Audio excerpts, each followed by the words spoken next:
All right. So in today's class, we are going to understand about the city life, economic condition, and other things about Roman civilization or Roman Empire. So cultural diversity we studied last time, literacy we studied last time. हमने इसमें बात करी थी कि जैसे literacy की जहां तक सवाल है, मैं थोड़ा सा रिकैप कर लेता हूं बैक से। लिटरेसी में यहाँ पर बहुत ही जो है डिस्पैरिटी थी। लिटरेट तो लोग थे लेकिन सारे लोग लिटरेट नहीं थे।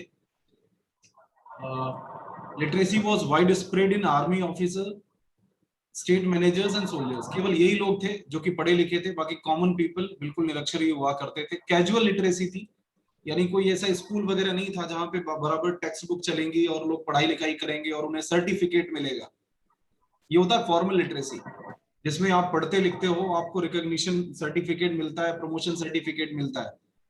कैजुअल लिटरेसी बाप दादा के जमाने में लोग किया करते थे कि थोड़ा बहुत वो लिखना पढ़ना जान जाते थे, लेकिन उन्हें कोई डिग्री डिप्लोमा नहीं मिला करती थी उसके लिए। पॉम्पी नामक एक शहर है, अच्छा पॉम्पी नाम का एक व्यक्ति भी हुआ करता था, आपको याद होगा ना वो? Yes sir. तो उसी के नाम पर ये शहर भी बसा हुआ था और वहां आगे चल करके वो पूरा का पूरा दब गया था शहर, जमीन दोज हो गया था जब भूकंप वगैरह आया था। बाद में खुदाइयों में वहां से जो दीवारें निकली हैं, उन दीवारों पर कुछ लिखा पढ़ा मिला है। इससे समझ में आता है लोग दीवारों पे लिख रहे थे, दीवारों पे लिख रहे थे। इससे समझ में एक चीज तो आ सकता है लोग लिखे पढ़े थे, लेकिन कोई ऐसा स्कूल नहीं मिला है, कुछ ऐसी चीजें नहीं मिली जिससे पता चले कि नहीं प्रॉपर पढ़ाई लिखाई कुछ होती थी। तो ये कैजुअल लिटरेसी है। कल्चरल डाइवर्सिटी के बारे में हम लोगों ने बात करी थी कि यहाँ पर डाइवर्सिटी बहुत ज्यादा थी, मतलब लोग अलग अलग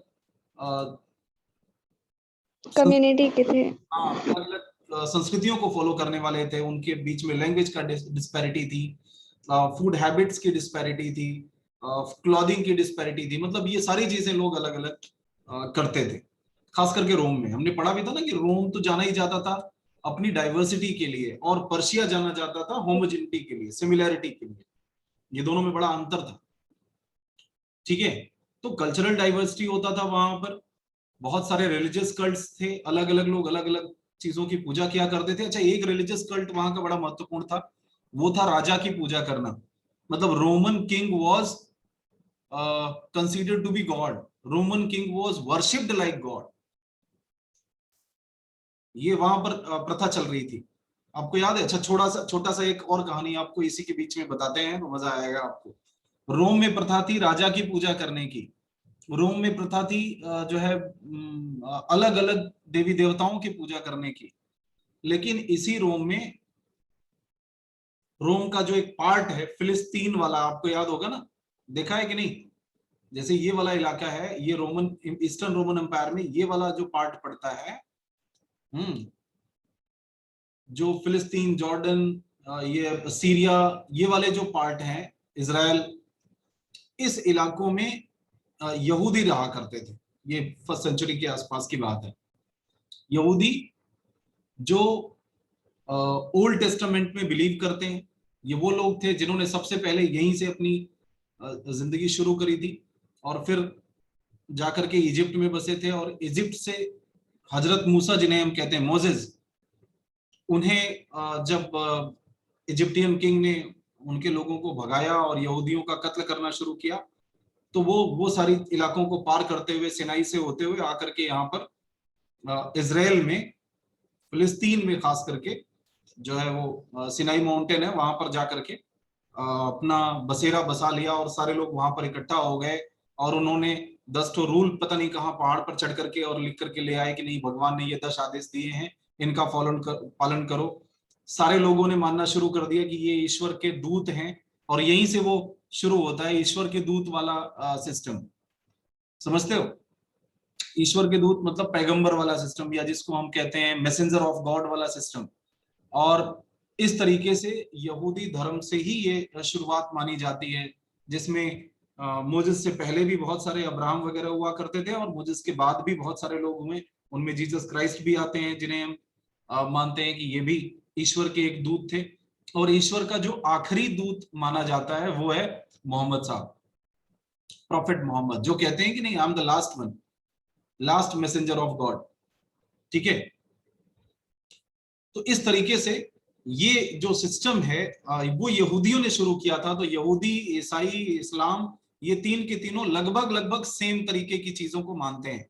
इन तीनों का मानना होता है ईश्वर एक है, ईश्वर धरती पे नहीं आता, धरती पर ईश्वर अपने संदेश वाहकों के द्वारा भेजता है, जो प्रॉफिट्स हुआ करते हैं। ऐसे बड़े सारे प्रॉफिट्स दुनिया में आए हैं, और पैगंबर Muhammad, he was the last prophet. ये इस्लाम मानता है। इसी तरह की चीजों को जो है ईसाई धर्म भी मानता है, यहूदी भी मानते हैं। ये सारे के सारे एक मोनोलिथिक रिलीजन से ही आते हैं। अब यहाँ पर पॉइंट ये आता है कि इस मोनोलिथिक रिलीजन जो यहाँ पर यहूदियों का चल रहा था, इनमें आगे चल करके जीसस पैदा हुआ, ठीक है, जिसने इन सारी चीजों का बड़ा विरोध करना शुरू किया, खास करके बड़े सारे देवी देवता और उनको चढ़ावे के नाम पर कत्ल करना, मारना। हाँ, वो प्रेम, दया, इन सब चीजों की शिक्षा दिया करता था। और ये सारी चीजें कहीं ना कहीं उस दौर के पुराने पुजारियों, राजा, उनके विश्वासों, इन सारी चीजों को वो नकार देता था। जाहिर सी बात है, जिनके विश्वासों को आप नहीं मानोगे वो आपसे नाराज होंगे। तो जीसस क्राइस्ट से भी लोग नाराज होने लगे। और जीसस भी यहूदी थे, वो क्रिश्चियन थोड़े थे। उन्होंने तो क्रिश्चियनिटी शुरू करी है, उनके बाद के फॉलोअर्स क्रिश्चियन हुए। ही वाज ज्यू। तो वहां के जो ज्यूज थे, जिनको इस बात से तकलीफ थी, उन्होंने मिल करके षड्यंत्र रचा और जीसस को मरवा डाला। और जब जीसस को क्रूसिफाई किया गया, तो उसके बाद ढेर सारे लोग जीसस के फॉलोअर बन गए, लाइक पीटर, लाइक टॉमस। इस तरह के लोग बहुत सारे उनके फॉलोअर बन गए। सेंट थॉमस उसी टाइम के हैं। सेंट थॉमस उसी समय जो है वो भाग करके इंडिया में भी आते हैं और केरला में। अब आप सोचो, जीसस क्राइस्ट जिस दौर में थे, एग्जैक्टली सेम टाइम में इंडिया में क्रिश्चियनिटी आ गई थी। मतलब कुछ सालों के अंतर्गत, 25-50 सालों के अंतर्गत क्रिश्चियनिटी आ गई थी। सेम वैसे ही मोहम्मद साहब जिस जमाने में थे, उनके जीते जी इस्लाम हिंदुस्तान में आ चुका था। ऐसा नहीं है इस्लाम बहुत बाद में आया है, वो बाद में तो अटैक करके आए हैं, वो पश्चिम से, जो नॉर्थ वेस्ट फ्रंटियर से मोहम्मद बिन कासिम और तमाम लोग। लेकिन व्यापार के रास्ते इस्लाम पहले ही आ चुका था केरला में। तो ऐसा नहीं है, ये दोनों ही धर्म अपनी जगह पर शुरू होते ही हिंदुस्तान में आ चुके थे। This is to be noted. खैर, तो ये जो रिलीजियस डाइवर्सिटी थी रोम की, वो अब बदलने लगी थी, क्योंकि रोम में ज्यादातर लोग अब क्रिश्चियनिटी की तरफ भाग रहे थे। और राजाओं की पूजा करना या और बाकी जो पूजा पद्धतियां थी, वो खत्म होने लगी थी। ये चौथी शताब्दी तक आते आते प्रॉपरली पूरा का पूरा रोम क्रिश्चियनिटी में कन्वर्ट हो जाता है। इवन राजा तक, जो राजा कॉन्स्टेंटीन हुआ करता था, वो पहला राजा था जिसने क्रिश्चियनिटी को अडॉप्ट किया। और उसका लड़का थियोडोसियस, उसने अनाउंस कर दिया कि हमारे पूरे राज्य में जो भी व्यक्ति रहेंगे उन्हें एक ही धर्म मानना है, और वो है क्रिश्चियनिटी। तो इस तरीके से क्रिश्चियनिटी का प्रमोशन होने लगा और रोम क्रिश्चियनिटी का एपी सेंटर बन गया। रोम में सबसे बड़ा चर्च बन गया। उस चर्च का जो हेड हुआ करता था, प्रधान पुजारी, उसे दुनिया में पोप कहा जाने लगा। पोप यानी पापा यानी फादर, पूरी दुनिया का फादर वो हो गया। So the plurality of languages that was spoken, the style of dresses that were worn was totally different, or diversity in these fields can be seen in Roman Empire. Food habits भी लोगों का बिल्कुल अलग था। अलग अलग जगहों के लोग अलग अलग चीजें खाया करते थे। उनका सोशल ऑर्गेनाइजेशन बिल्कुल अलग था, सेटलमेंट्स अलग थे, डिफरेंट लैंग्वेजेस थे। आपको पता ही है, हालांकि दो लैंग्वेज वहां पर बहुत इंपॉर्टेंट थी, ग्रीक और रोमन। ग्रीक और लैटिन, लैटिन को हम रोमन भी कह सकते हैं। तो ग्रीक जो भाषा थी, ग्रीक भाषा बोली जाती थी इस पूरे इलाके में, ग्रीक बोली जाती थी, और इस वेस्ट वाले इलाके में लैटिन बोली जाती थी। ठीक है, तो ये लैटिन हुआ करती थी और यहाँ पर ग्रीक चला करता था।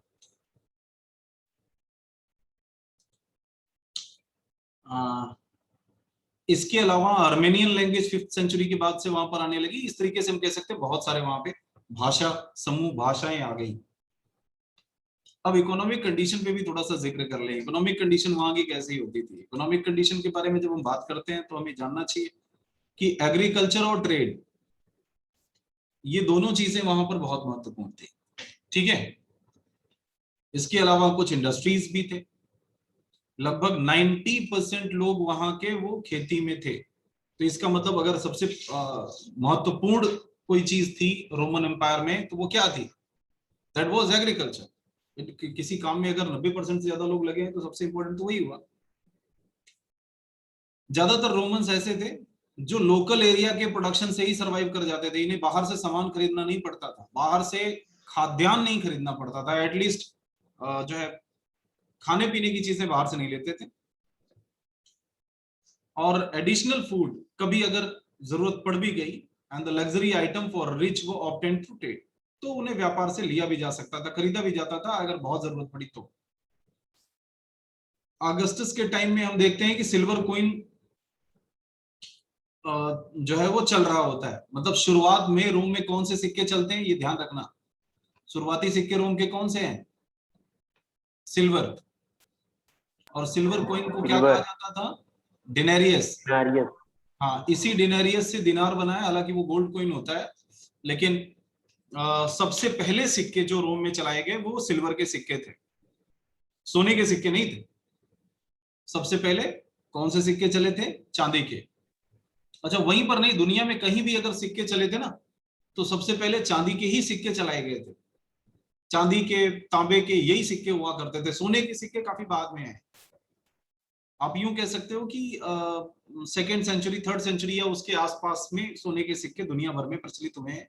उसके पहले तक जो सिक्के हुआ करते थे कहीं पर भी, इंडिया में भी सबसे पहले सिक्के जो मिले हैं तो वो चांदी और तांबे के मिले हैं, जिनको हम पंचमार्क कॉइन्स कहते हैं। अगस्टस के टाइम में भी चांदी के ही सिक्के चलते थे। यही कारण है आज भी जिनके पास बहुत सिक्के होते हैं, मतलब बहुत पैसे होते हैं, बहुत अमीर आदमी होते हैं, उनको कहते हैं इनकी चांदी ही चांदी है, कभी नहीं कहते इनकी सोना ही सोना है। Because sona was not so important as chandi. Earliest important metal was silver. तो इसी से सिक्के चला करते थे। लेकिन जाहिर सी बात है कि अगर बहुत सारे सिक्के आप चांदी के बनाओगे तो चांदी लिमिटेड अमाउंट में ही तो होगा ना, वो खत्म तो होगा कभी ना कभी।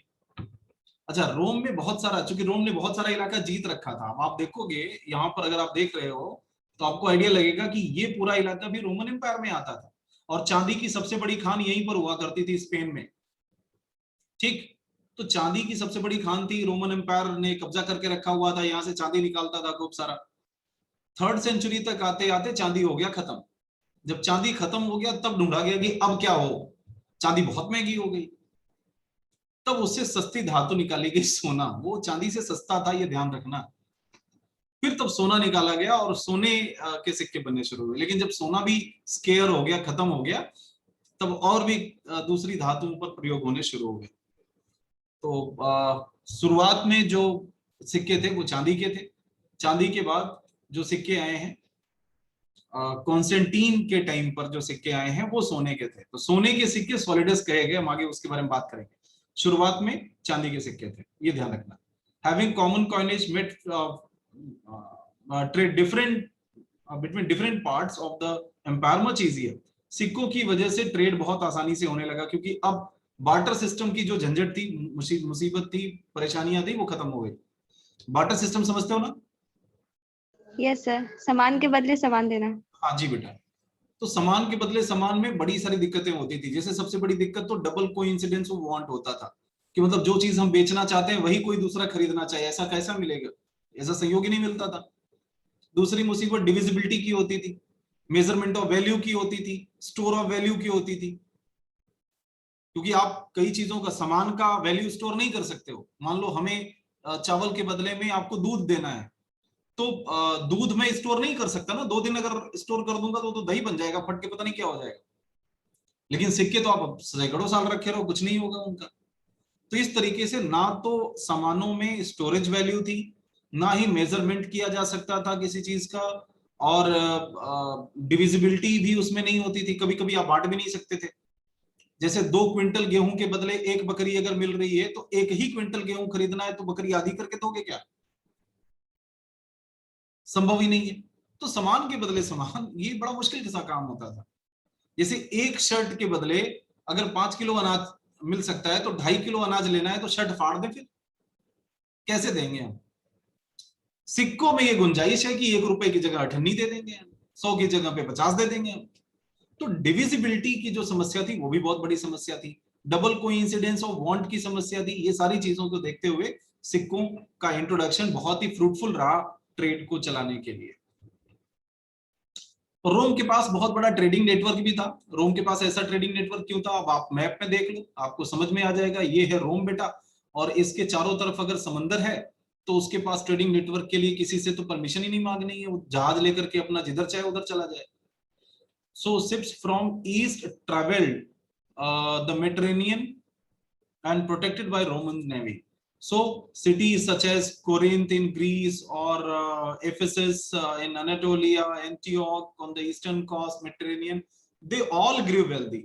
जितने भी शहर थे जहां जहां पर भी जहाजें रुका करती थी वो सब बहुत इंपॉर्टेंट हो गए। रोम का सबसे ज्यादा जो ट्रेड होता था वो चाइना और इंडिया से होता था। इंडिया से मसालों का और चाइना से सिल्क का, दोनों में ही इंडियंस लगे हुए थे। जब चाइना से सामान लेना और रोम को पहुंचाना ये भी इंडियन ही करते थे, तो इंडिया का व्यापार बहुत जबरदस्त था। और यही कारण है कि रोम का सारा पैसा इंडिया में आता था। आज भी रोम इंडिया के कॉस्ट पे, खास करके मालाबार कॉस्ट जो केरला और कर्नाटका वाला रीजन है, उस कॉस्ट में बड़े सारे जो है वो बर्तन मिले हुए हैं जिनमें बहुत सारे रोमन सिक्के भरे पड़े। हिंदुस्तान में सोना नहीं होता था, लेकिन हिंदुस्तान में सोने के सिक्के चलते थे। हिंदुस्तान को सोने की चिड़िया कहा जाता था। पता है सोने की चिड़िया क्यों कहा जाता था? हमारे यहाँ तो सोना होता नहीं था उतना, तो काहे की चिड़िया? सर हम बताएं।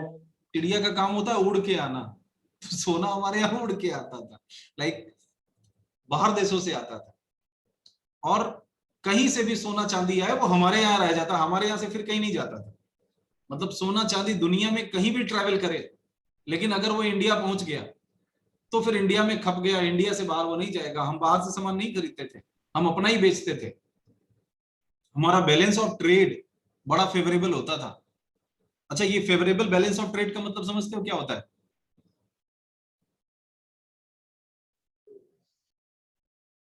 नहीं? हाँ ना बता दो तो फिर मैं बताऊं आगे। नहीं नो सर। सर। नहीं, बैलेंस ऑफ ट्रेड का मतलब होता है व्यापार संतुलन। व्यापार आप कर रहे हो तो उसमें संतुलन आपके पक्ष में है या आपके अगेंस्ट है। आपके पक्ष में कब होगा? देखो व्यापार में आप सामान खरीदते हो और बेचते हो, तो अगर आप 100 रुपए का सामान खरीद रहे हो और 150 का बेच रहे हो तो आप फायदे में हो कि घाटे में हो? फायदे में। सर फायदे में। फायदे में है। तो इसको कहते हैं फेवरेबल बैलेंस ऑफ ट्रेड, यानी खरीद से ज्यादा बेचना, इंपोर्ट से ज्यादा एक्सपोर्ट करना। तो जब भी इंपोर्ट से ज्यादा आप एक्सपोर्ट करोगे आप फायदे में रहोगे, बैलेंस ऑफ ट्रेड फेवर में रहेगा। और जब आप खरीदने से ज्यादा बेचोगे, सॉरी बेचने से ज्यादा खरीदोगे, लाइक आप 100 रुपए का सामान बेच रहे हो और 150 का बाहर से खरीद रहे हो, फिर तो जो 50 रुपए का आप एक्स्ट्रा खरीद ले उसके लिए क्या करना पड़ेगा? आपको सोना चांदी देश से बाहर भेजना पड़ेगा और धीरे धीरे आप गरीब हो जाओगे। तो ये बैलेंस ऑफ ट्रेड आपके अगेंस्ट हो जाता है। समझ में आई बात?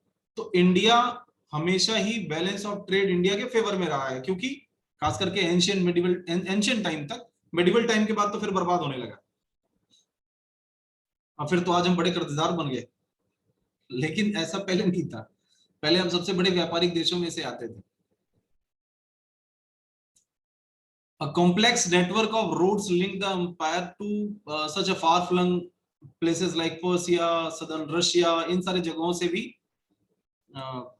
जो है वो ट्रेड हुआ करता था रोम को। These routes were originally built by the Roman army, और जो सड़कें बनाई गई थी रोम में वो किस लिए बनाई गई थी? व्यापार के लिए नहीं बनाई गई थी, व्यापार के लिए तो इस्तेमाल होती थी, बनाई गई थी वो मिलिट्री पर्पज से।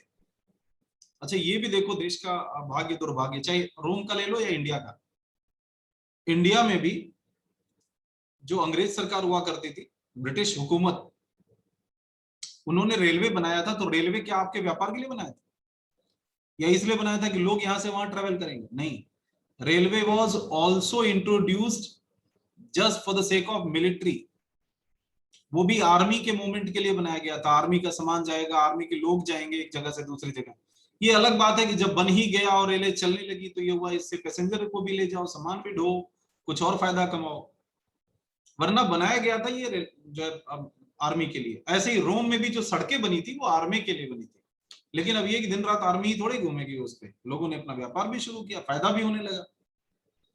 सो एम्पायर हैड इंफ्रास्ट्रक्चर्स, बहुत बड़े बड़े इंफ्रास्ट्रक्चर वहां पर तैयार हुए, like harbours, mines, query, backyard, brick yard, olive oil factories, ये सारी चीजें आपको रोम में मिलेंगी। किस चीज का व्यापार होता था? तो व्यापार होता था इनके यहाँ व्हीट, वाइन, ओलिव ऑयल का, और ये सारी चीजें आती थी स्पेन से। Gallic provinces, North Africa, Egypt और इटली, इन सारी जगहों से भी यही चीजें खरीदी जाती थी। स्पेनिश ऑयल तो समझो इतना महत्वपूर्ण हो गया था एक जमाने में कि लगभग 140 से 160 सालों तक, मतलब इनके बीच में बहुत बड़ा जो ट्रेड का चंक था वो स्पेनिश ऑयल में था। Empire included the region of exceptionally fertility, मतलब इनके यहाँ कुछ ऐसे इलाके भी थे जो कि बहुत पैदावार देते थे, जहां पे एग्रीकल्चरल फर्टिलिटी बहुत ज्यादा थी, जिनमें कंपेनिया एक जगह पड़ता है, इटली, सिसिली, फायम, इजिप्ट जो इजिप्ट में है, देन गलीली, बाइजेशियम ट्यूनिसिया में है, सदर्न गॉल, गॉल आप समझते ही हो, फ्रांस वाला इलाका, बेटिका ये जब स्पेन में है, ये सारे इलाके ऐसे थे जहां पर बेस्ट कंडीशन क्रॉप्स होते थे, बहुत ज्यादा पैदावार होती थी। ठीक है, इसके अलावा ट्रांसह्यूमेंस भी थे। ट्रांसह्यूमेंस मतलब खेती वाला इलाका और शहर इलाके के बीच का जो जगह होता था, वो काफी इलाके में ये भी फैला हुआ था, जहां पर ज्यादातर एनिमल हस्बेंड्री और इस तरह की चीजें होती हैं। रोमन एम्पायर में वाटर का इस्तेमाल बहुत होता, वाटर पावर्ड मिल टेक्नोलॉजी भी वहां पर थी। सोचो अपने जमाने में हाइड्रोलिक माइनिंग होती थी, ठीक है, स्पेनिश गोल्ड और सिल्वर ढूंढने के लिए। Well organised commercial banking system, Rome में ही दुनिया की सबसे पहली बैंक्स बननी शुरू हुई। हालांकि वो बैंक इंस्टीट्यूशन जैसे नहीं होते थे, वो बैंकर हुआ करते थे बेसिकली। बैंकर माने कोई आदमी होता था जो पैसे उधार दिया करता था, जब वो बहुत बड़ा आदमी बन जाता था, राजा तक उधार देने लगता था, तो धीरे धीरे करके वो बैंक, इसी तरीके से बैंक बनने शुरू हुए। ये भी रोम से शुरू हुआ। Wide spread use of money वहां पर शुरू हुई। रोमन एम्पायर में एक सोफिस्टिकेटेड इकोनॉमी हो गई, और रोमन एम्पायर के जो धनाढ्य लोग होते थे, पैसे वाले लोग होते थे, वो बाहर की चीजें जिसको हम कहते हैं इंपोर्टेड गुड्स, वो खरीदा करते थे और उसमें अपनी शान समझते थे। आज भी लोग ऐसा मानते हैं ना, आप लोगों में भी कुछ लोग जो बाहर की चीजें खरीदते हैं वो अपनी शान मानते हैं उसमें। तो ये तो रहा वहां के ट्रेड का। थोड़ा सा स्लेवरी के बारे में भी समझ लेते हैं, जान लेते हैं कि स्लेवरी कैसी थी, स्लेवरी के क्या हाल चाल है। So slaves and captivity, like slavery was the significant part of Roman life. रोम की तरक्की का जो सबसे बड़ा क्रेडिट जाता है वो स्लेव्स को जाता है। सड़कें बनाने से लेकर के बड़े बड़े महल बनाने तक हर काम स्लेव से कराए जाते थे। वहां पर पेड लेबर नहीं होते थे, पैसे देकर के काम कराने की प्रथा नहीं थी। ये रोमन आर्मी हुआ करती थी, जगह जगह पे चढ़ाई करती थी, लोगों को पकड़ती थी, बंदी बनाती थी और उन्हें ले आकर के स्लेव के रूप में उनसे काम कराया जाता था। It was widespread and important to economy also. Romans made more use of slaves than any previous civilization. रोम में जितना जो है स्लेव का इस्तेमाल होता था उतना उस जमाने के किसी भी एम्पायर में नहीं होता था। ठीक है, एक जमाना तो ऐसा आ गया था कि पूरे रोम की पॉपुलेशन का 1/3 खाली स्लेव थे, यानी हर तीसरा आदमी स्लेव हुआ करता था, इतनी बड़ी नंबर में स्लेव्स होते थे। और ज्यादातर ये स्लेव्स कौन से होते थे? ये ज्यादातर स्लेव वो होते थे जिन्हें युद्धों में जीता जाता था। ठीक है, दे वो brought back by victorious Roman armies. इसमें मेन, विमेन, चिल्ड्रन सब शामिल होते थे। और खास बात कि वहां पर स्लेव ब्रीडिंग भी कराई जाती थी। स्लेव ब्रीडिंग क्या होता? एक स्लेव दूसरे स्लेव, एक स्लेव महिला एक स्लेव पुरुष, दोनों की शादी करा करके जो उनके बच्चे पैदा होंगे वो भी स्लेव होंगे, वो फ्री नहीं होंगे। तो ये स्लेव ब्रीडिंग होती थी। तो children born to slaves also become slaves. Slave could be bought and sold. और ये जो गुलाम होते थे इन्हें बेचा और खरीदा जाता था, इनका मार्केट लगता था, जैसे जानवरों का मार्केट किसी जमाने में लगा करता था ना। वहां पर हर नस्ल के गाय भैंस घोड़े बकरियां सब बंधे पड़े हैं, और कोई भी जाता था जिसको खरीदना है वो थोड़े से पैसे दे करके जो जिस नस्ल का चाहे वो खरीद ले आता था। सेम मेन विमेन चिल्ड्रन ये सब बड़े बड़े बाजार लगा करते थे, वहां पर स्लेव बेचे जाते थे। According to Roman law slaves were the property of their owners. Rome में कानून भी था ऐसा कि जो स्लेव्स थे वो आदमी माने ही नहीं जाते थे, वो प्रॉपर्टी माने जाते थे। जैसे सामान, तो सामान के साथ क्या होता है कि सामान से मन करता है हमारा, हम उस सामान का इस्तेमाल करते हैं, नहीं मन करता हमें अच्छा नहीं लगता तोड़ के पाड़ के फेंक देते हैं। लाइक ये मान लो हाइलाइटर, हमें जब मन करेगा हम तब यूज करेंगे, नहीं तो ढक्कन खोल के फेंक देंगे। तो वैसे ही रोमन्स जो है स्लेव को समझते थे, उनसे जो चाहे वो काम कराएं, उनको मारे पीटे, उनका मन किया ऐसे ही मौज में आया कोई मालिक और उसे जो है मजा लेना है, उसे बहुत मतलब कोई एंटरटेनमेंट करना है, स्लेव को उठा ले गया छत पे खड़ा करके पीछे से लात मार दी, गिर जाए आदमी मर जाए उससे फर्क नहीं पड़ता, क्योंकि वो स्लेव है ना, वो सामान है। जरा सी भी ह्यूमैनिटी लोगों में नहीं थी, स्लेव्स के साथ ये व्यवहार होता था। स्लेव्स से ग्लैडिएटर फाइट कराई जाती थी, आपको पता ही होगा। उसमें से जो हड्डे कट्टे होते थे उन्हें तलवार वलवार दे दिया जाता था, चलो भाई लड़ो, और तब तक लड़ो जब तक मर ना जाओ। They could be punished, rewarded, set free और पुट टू डेथ। इन लोगों के साथ कुछ भी हो सकता था, इन्हें आप मन करे तो पनिश भी करो बिना मतलब के, रिवॉर्ड भी कर सकते हो, इन्हें आप आजाद भी कर सकते हो अगर आपको बहुत पसंद आ गया, अच्छा लगा, या इन्हें आप मार तक सकते थे। यानी कुल मिलाकर के मास्टर जो चाहे, मालिक जो चाहे वो कर ले, उसके ऊपर कोई हत्या का मुकदमा नहीं चलता था। स्लेव्स वो शहरों में भी काम करते थे और खेती में भी काम करते थे। दे वर ट्रीटेड क्रूअली। रोम के गुलामों के साथ सबसे बुरा व्यवहार होता था। यही कारण है कि जितने ग्रीक इतिहासकार या रोमन इतिहासकार हुआ करते हैं वो हिंदुस्तान के बारे में लिखते हैं कि हिंदुस्तान में स्लेवरी नहीं थी। मेगास्थनीज खास करके याद है, मेगास्थनीज चंद्रगुप्त मौर्य के दरबार में आया था और लिखता है वो अपनी बुक इंडिका में, जो मिली नहीं है लेकिन उसके पार्ट्स कहीं कहीं उद्धृत किए गए हैं। तो उसमें बताता है कि India had no slavery system, India में स्लेवरी सिस्टम है ही नहीं है। और जबकि हमारे यहाँ के जो ग्रंथ मिले उसमें बार बार जिक्र आया है स्लेव्स का, दास का।